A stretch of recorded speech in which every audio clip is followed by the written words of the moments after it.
Let's talk about the pen tool and how to draw straight lines.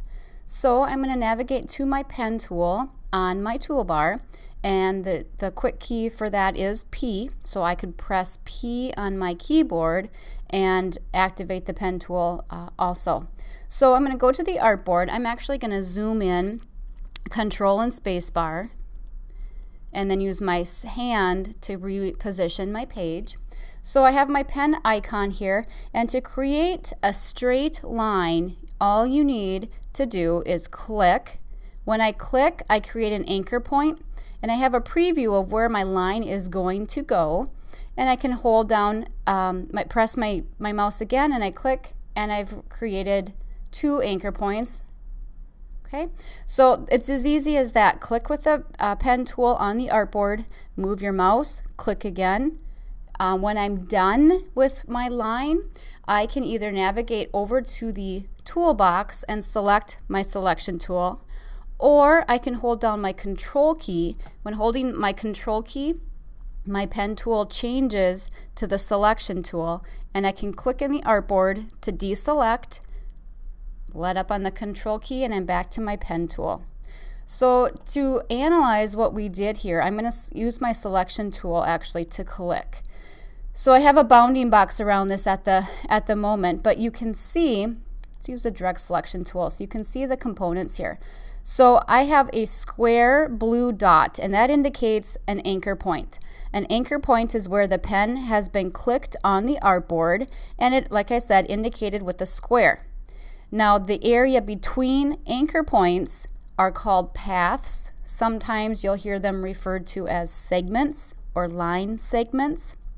So I have an anchor point and a path or a line segment, and where I have 2 paths meeting each other, 2 straight line segments or straight paths meeting each other, I end up with an anchor point, but that anchor point is also considered a corner point because a corner point is the endpoints of 2 straight segments.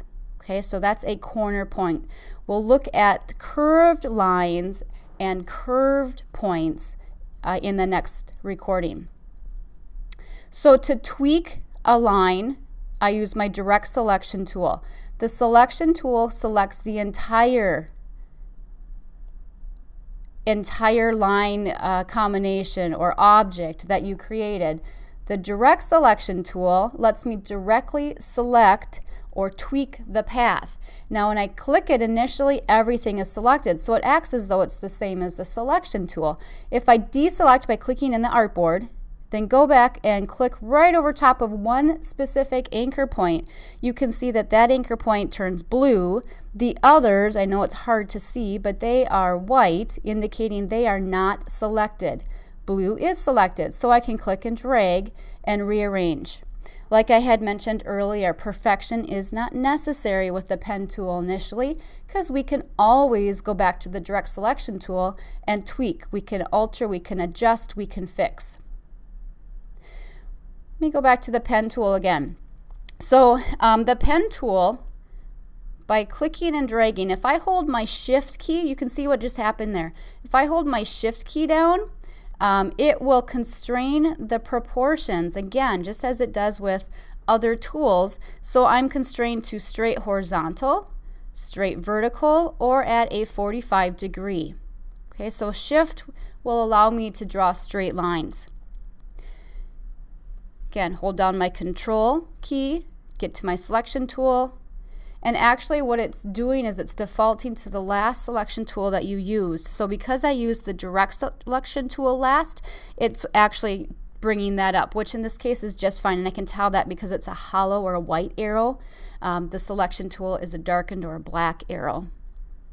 When I have a pen with the slash, see my icon and I have a little slash, that indicates that, or tells me that if I click right here now with the pen tool on this unselected anchor point, I will be able to continue drawing from that point. So I'm able to kind of continue something that I maybe started later. Okay? Now if I take my pen tool, I'm going to control to deselect. Still have my pen tool active, when I'm over top of an existing path, what it will allow me to do is add some anchor points as well. So I'm going to have this selected. See how I have a plus sign now next to my little icon? So with the path selected, plus sign, that allows me to add an anchor point. That would be the same as going to my add anchor point option right here. Okay. So by default, it's given to you. Now if I click over top of an existing anchor point, I get a minus sign, and that allows me to delete an anchor point. So I'm doing this all with just my pen tool. So you don't really need to go and navigate to those other tools because it's all there for you.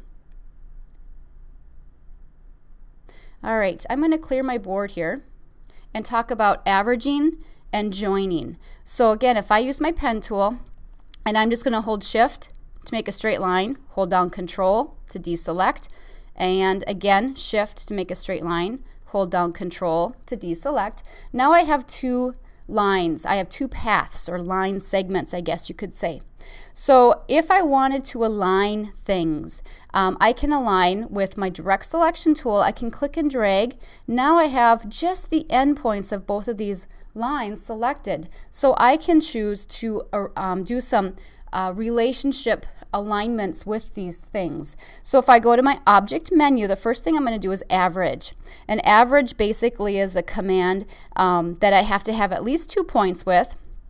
So I'm going to go to object and path and average. You can notice here also I have anchor points to add and remove. If I choose this, it will just add in between all of my existing. So if I choose average, I get a dialog box that pops up, and it allows me to average my horizontal, my vertical, or both. So let's just try one and see what happens. If I choose horizontal and average horizontally, so what it does is it averages it at a horizontal. They're kind of confusing, to be honest. I always get these confused, so I usually have to test it. Object, path, average. This time let's do vertical. Okay, so what it's doing is this time it did a vertical before it was horizontal. Again, kind of confusing there. And if I want to do both, object and path and average, and do both, it's going to average, it's going to bring them in the middle horizontally and vertically, and they're going to actually end up right on top of one another. And if I deselect and just click one of those anchor points, they are two separate points still. I'm going to undo, Control Z to undo, but they ended up right on top of one another. Okay. Now if I wanted to, I can also use a join command under object and path and join. And join unites the two anchor points. Look at how easy that was. So it will always create a corner point here with these straight line segments. So this is a corner point, corner point. Also, we call this an anchor point because that's a point, right? And it's going to often use, you know, often using the average and the join together is a good thing. All right, so just to remind you where those are at, under object, path, and average. Average does sort of an alignment, and join actually will join my two segments together so that they merge into one. All right, so that's straight lines with the pen tool.